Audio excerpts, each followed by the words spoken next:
Seorang pria lansia pengendara sepeda motor tewas di tempat usai terlindas truk akibat gagal menyalip. Peristiwa laka lantas itu terjadi di Jalan Ratu Alamsa Prawiran Negara, Bukit Lama, Palembang. Korban bernama Elvis Witoni 60 tahun, warga Jalan Kancil Putih Gang Utama, Kelurahan Demang Lebar Daun, Kecamatan Ilir Barat 1, Palembang.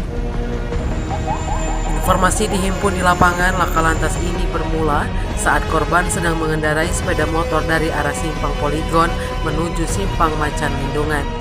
Awalnya korban mencoba untuk mendahului truk yang ada di depannya, namun saat itu sepeda motor korban oleng lalu tubuhnya terjatuh hingga berujung terlindas truk yang berada di belakangnya.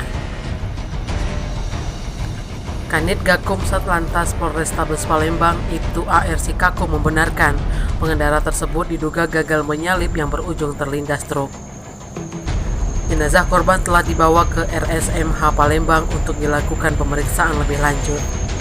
Untuk diketahui, satu jalur Jalan Alamsa Ratu Prawiran Negara memang menjadi akses lalu lintas kendaraan bermuatan besar dan saat ini tengah dalam proses pengecoran.